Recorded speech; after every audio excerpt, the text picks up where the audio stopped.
Tabloid goes bowling.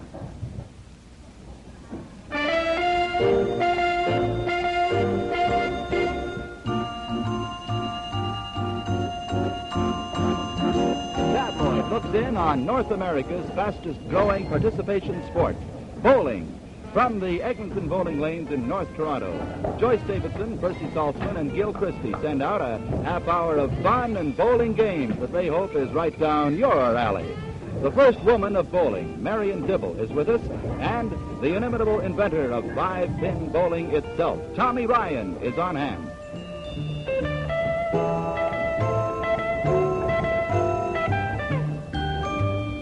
Here, convinced that life is just a bowling alley, is that lovely lady of the lanes, Tabloid's own beautiful bowler, Joyce Davidson. A guest named Tommy Ryan on this show on Robbie Burns Day. Dick McDougal will be turning in a sickbed at the thought. Remind us to book someone named Angus McPherson for March 17th.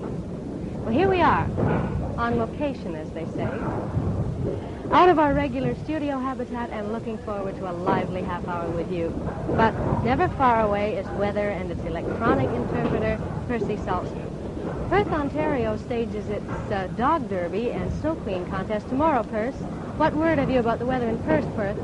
I mean Perth. Okay, Joyce, I'll tell you. Hi. Well, let's see. Yesterday we had our cold air coming up upon us, and it was through Sault Ste. Marie. And there was snow ahead of it, and there was also a stormy area down here in Texas expected to come along. Actually, what happened is a combination of the two, the cold air coming through and the storm moving up to about Detroit, Cleveland area now that gave us the snow that we've been having, and in some cases are still having. And that line of colder air runs south of the Great Lakes, and the low-pressure area is here near Cleveland and another one here near Pittsburgh, and the entire portion of the eastern part of the continent is covered with poor weather. The snow extends up to about Muskoka and far back to Chicago and then down through Pittsburgh and this area. Farther south, of course, it's rain, and there's a front with 60-degree readings, 80s in Florida. 30s on this side of the line, not out in the water, but in the coast here somewhere. And on this side, although the winds changed to north, it wasn't soon enough, and we had 20 in Toronto. We got up to just above 10 degrees in the Ottawa-Montreal region after having stayed about that all night. The temperatures during the night here ran about 15 degrees.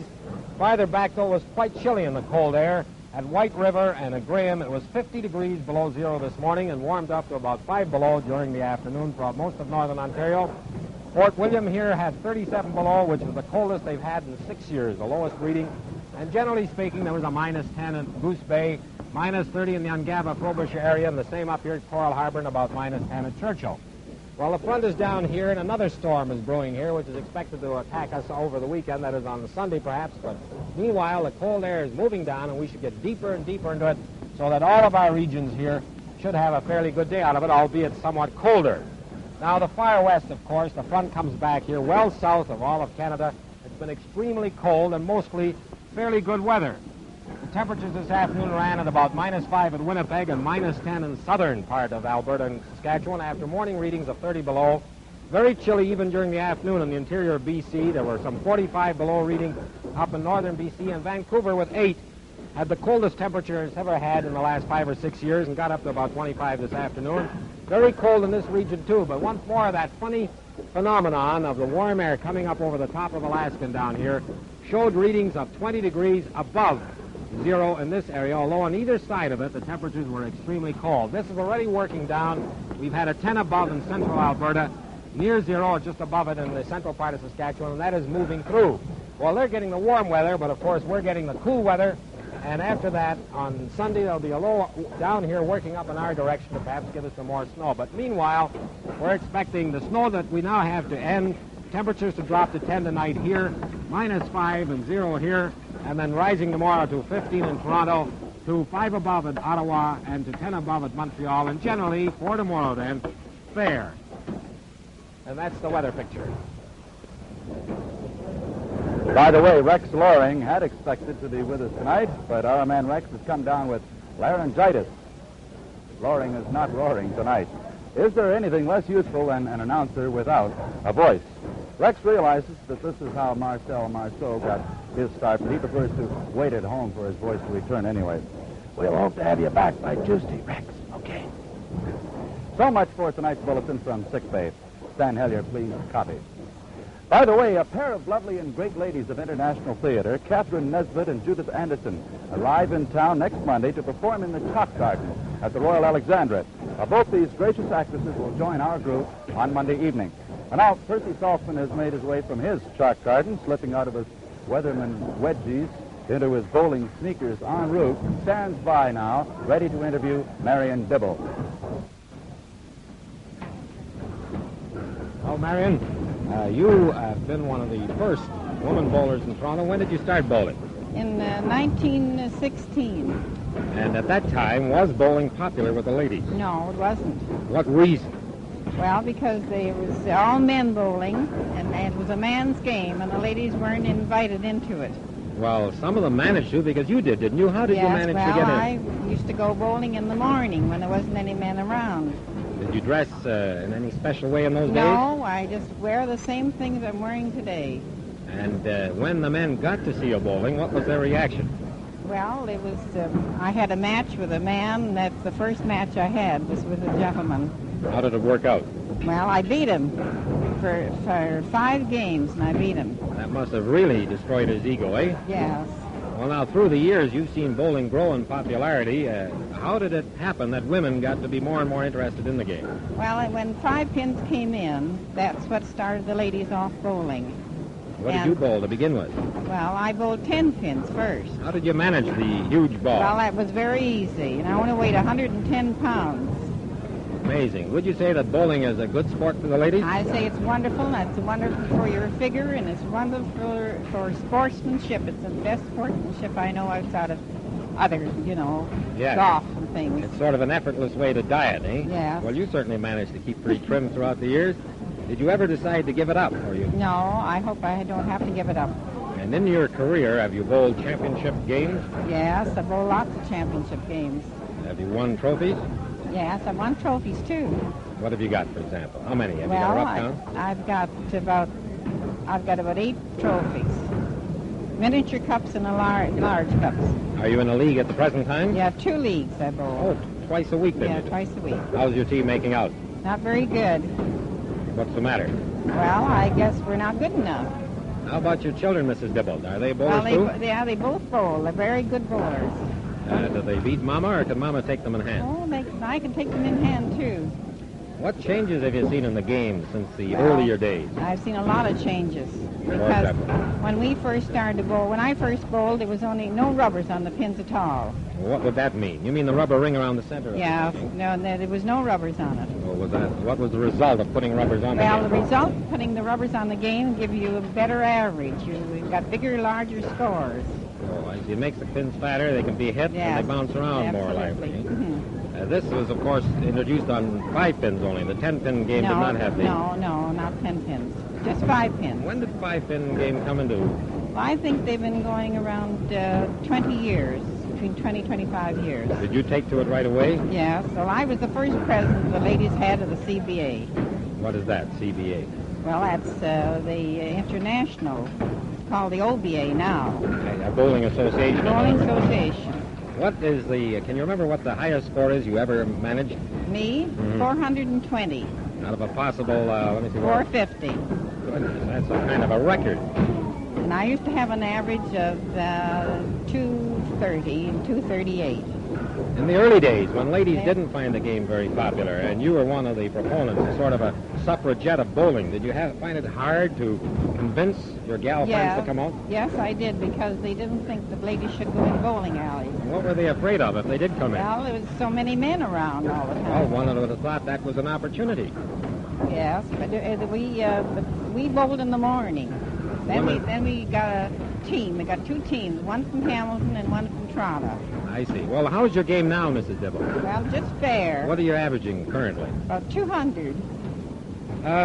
How would you like to have me a game, Mrs. Dibble? I'd love to have you bowl your game. All right. Now, look, don't show me up in front of all these people, will you? I'm kind of out of practice. But nevertheless, let's go.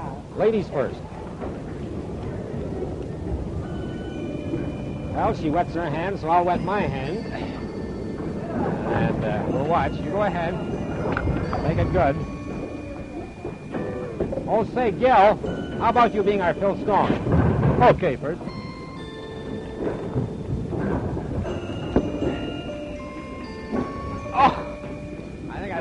Don't laugh, Joyce. I'll get into the Mrs. Dibble in her first frame has 15 points. Lefty, you She don't have knocked to down hit all the but the head head pin on two, Of course, I on got two this. bowls.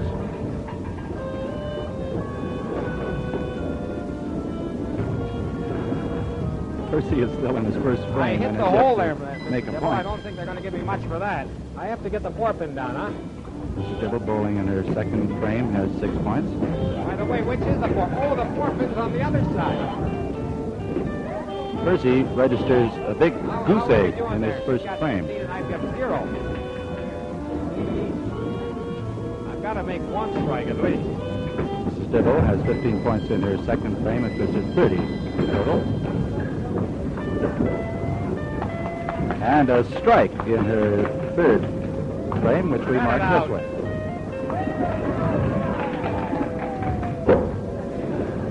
Percy is indeed Blacked having out. trouble. That's a draw. 1 Bad draw. luck Let's for do Mrs. it. Dibble. That's it. Percy hit the head pin, and so he gets nothing in his second frame I off. don't think I've got anything. 2 goose eggs. The fellow's forecasting a low for tonight at 0.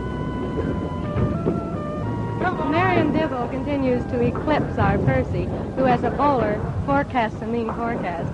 I want you to meet my guest. He's new here at these lanes, but he can't help feeling slightly proprietary about the place and the game. He invented the game. He's Tommy Ryan. Mr. Ryan, welcome to Tabloid. When did you invent 5-pin bowling? 1910, in March of 1910. What gave you the idea? Gave me the idea was to make a faster game and more interesting than the 10-pin game. What slowed down the 10-pin game? Well, having to roll, set up 10 pins, 10 pins, and the heavier ball, and made it faster by having the 5 pins and just a smaller ball. Where did you get your first pins? The first pins I originated, when I turned down the old 10 pins, went and got a lathe from Gary's down on Front Street, brought it into the back of the bowling club and turned down the old 10 pins to the size I wanted. Were they of uniform 7 size? inches, 7 inches high. Do they all weigh After the the same first- like they do now? After the first, no, after the first few games that were rolled in the alleys, the pins flew so fast by hitting with the ball, they were so light that they went out through the windows down in front of that good jewelry store. Well, of course, the old bowling ball would be much heavier than the one today, too, wouldn't it? No, the It's one the we same use one? is exactly the same. Oh, I see. What were the old bowlers like, Mr. Ryan? The old bowlers were the most aristocratic people you ever saw in your life that we had because it was a club. And you had to be a member of the club to get into it. And we had celebrated people like Sir John Eaton and his directors. Did you interest them in the game? Interesting, absolutely. What strides have been taken in the game recently? Then I went, after 3 months or 4 months, after I'd screened the windows so the pins wouldn't fly through them, I went up to Gutterford Rubber Company and had to make a rubber band to go around the pins, and that made it a better game because in the old days, when the like of Alderman Sam McBride at that time used to roll a ball, I seen him in the league game roll 3 balls without touching a pin. How many types of bowling are there? You mentioned 10-pin bowling. Oh, there's 10-pin bowling, there's candle pins, duck pins. What are they like? Duck pins are small belly pins that are much lower, and when you hit them, they squawk like a duck. That's where they derive their name from. Is it played anywhere in Canada? But no, it's played down around Baltimore, played in Detroit, a few places like that, but it's not as popular as the 5-pin. What are you doing now? Well, I'm in an antique business and have been for a number of years. How did you get involved in the antique business? Well, I started when I came from Guelph, a young fella, 18, went into one of the biggest wholesale houses, Gowns Kenton Company, of which there's only one member left today. That's Mr. Watson McLean of the Kenton McLean Showcase Company. And he's 90 at the present time and full of life and pep. And I turned around and from handling fine china, cut glass, sterling silver, and all that type of thing, and traveled on the road for 14 years, I got a good knowledge of everything in the antique line. It's really more like an art gallery, isn't it? It was a real art gallery. I had 20 rooms filled full of gorgeous antiques. And during this time, you told me you had time to play hardball. When I was young, in 1896 and 7, I had an offer to go and pitch for Baltimore Orioles. Why didn't you take it? Well, because the money in those days for baseball wasn't like it is today. The highest priced ball player at that time was Amos Rusi, who pitched for New York and got $2,500 a year. I was able to make $2,000 a year with my commissions and salary. Selling china, I was afraid to take a chance and leave a good job. Less work, too. Absolutely. I asked you before about the recent strides in the game in recent years. Well, it's made wonderful strides in the games for the simple reason it's much more interesting a game, the 5-pin games, and more exercise, just as much exercise as a 10-pin game, not as hard on the feet. And consequently, the ladies have taken it up to such an extent that today we've almost got more ladies playing than men. Yes, and it's become quite a family game, and too, you hasn't can take young and old and get a great interest out of it. And now they're even teaching children to play it. Teaching children to play it. Some of the alleys are devoting the morning 2 or 3 hours for children to come and learn at 10 and 12 years of age. I know the president of the Bowling Alley Association is, at the present time, I'm going down to see the boys some of these mornings. How would you like to stand and watch the game of the century, Mr. Ryan? Well, I certainly will. All right, let's. Mrs. Dibble is beginning her second game now. The points with 15 points in her frame. In the first game, as you may be noticing right now, Mrs. Dibble defeated Percy by a score of 125 to 104. All right, take it easy, get lower, try it, not go try so hard. Percy has 10 on his first frame. He's in his second frame of bowling now. Well, Mr. Dibble, you don't bowl like you're 80 years old. Why is that? I'm not 80. Oh, well, that's a good reason. How old I am? I can tell. All right, that's also a good answer. Don't ask me now. Don't tell you either. That's the second ball in this frame for both of them. Suppose it's illegal when I get through with the shot, it's for me to get down on my knees. Get on your knees. And are you allowed to hit any part of your toe cross that line? Not even a fraction, not a smidgen. Well, you beat me the first time, but I'm going to try now. See if I can get you.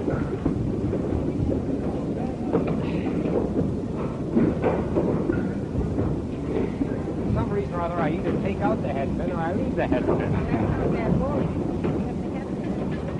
It's not bad bowling.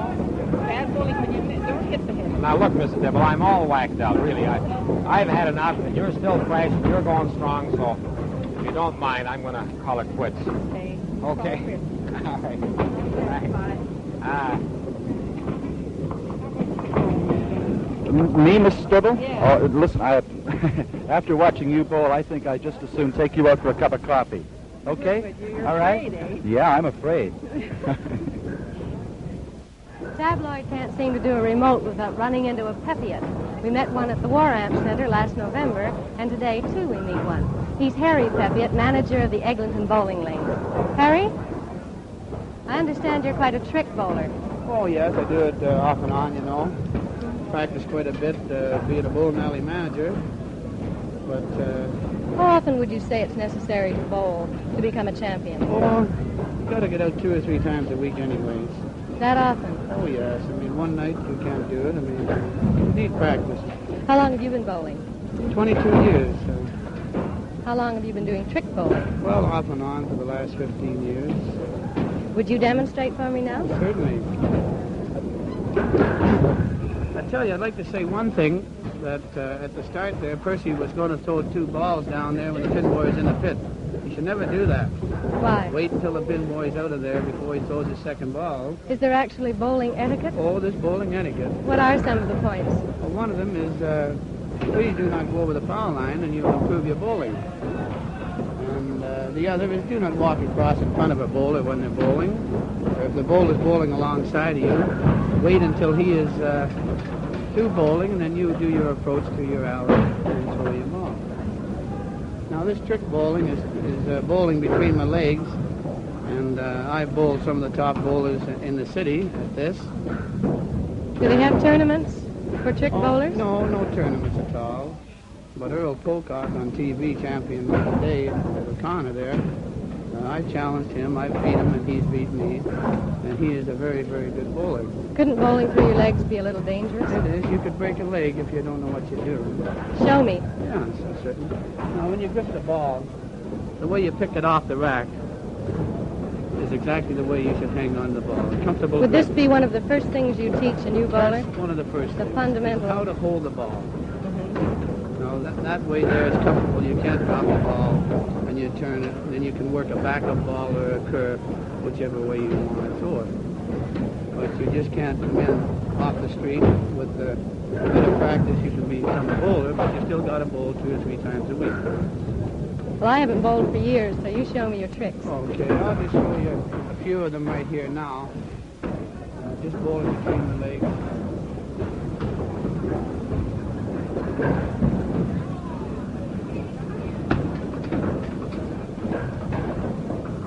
That ball is going the same speed as I normally throw it. It is.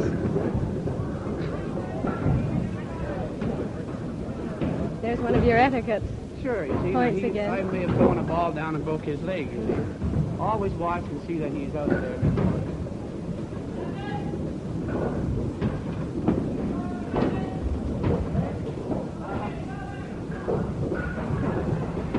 Now, I'm going to throw a backup ball, possibly get those 2 pins.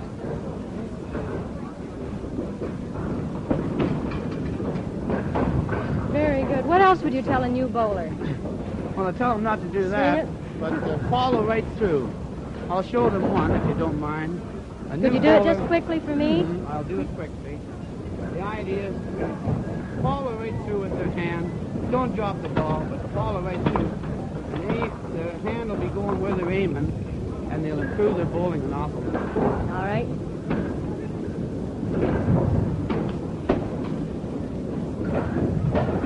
Thank you, Harry. I hope my bowling improves Thank after you very this. much.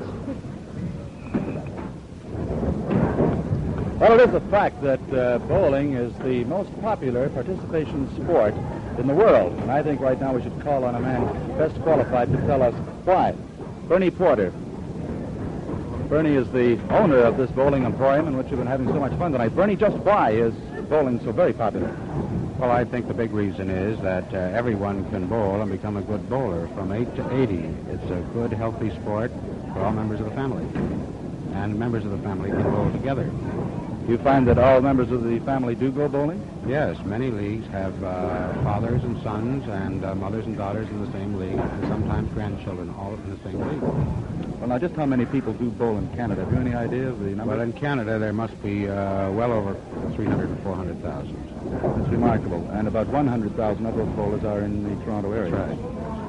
And we said last night that 60% of them were women. Why? Well, women have taken to it more than recently, and I think one of the big reasons is it's an exercise that they can do and that they know is good for their figures. Also, in the evening, mixed leagues, they find that their husbands have been at the bowling alley so often that if they wanted to spend some time with their husbands, they should join the league. So they did, and they formed mixed leagues. Mm-hmm. Well, then, of course, women just bowl in the afternoon by themselves. Yes, in mornings and afternoons, women have ladies' leagues who bowl regularly, and some women bowl 2 or 3 or even 4 times a week. Mm-hmm. Do you see any examples of temper release at all in bowling? Oh, I would say so. In many cases, temperamental people find that bowling is a good release in getting rid of their tenseness. They bowl, and getting a good game in, they find that it helps their morale. Mm-hmm. Does it help your morale to bowl? It does indeed, yes. How long have you been in the business? About 10 years. What do you bowl, Bernie? About 190. About 190. That's pretty good, though. What am I laughing about? Really good. You don't think so? Do you get kind of frightened when you see someone bowl a perfect game?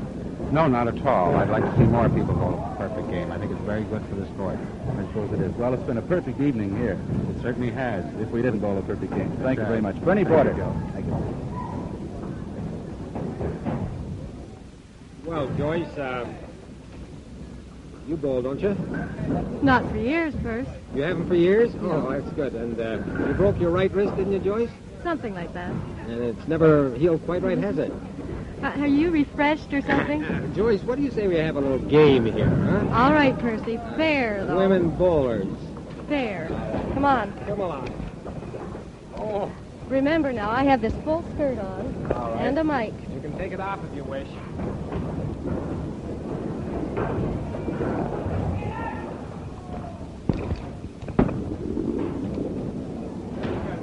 Very good. I'm even putting on a mic here, you see, so you won't be at any disadvantage. Roll again.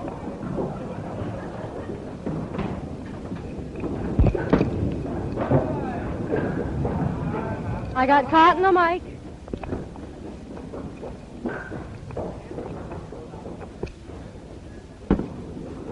Oh, tough luck, kid. The 4-pin is on that side. See that? 15. 15. Are they scoring us? Nobody's scoring us. Keep the score in your head, Joyce. I've got 15 in frame 1, and you've got a blow, huh? Strike!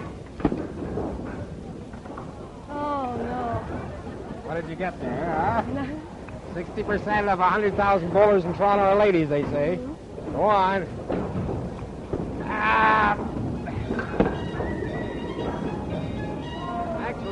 Actually, it's not fair. There should be a lighter ball for this.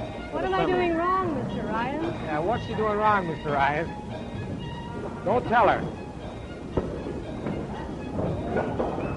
Well, that's,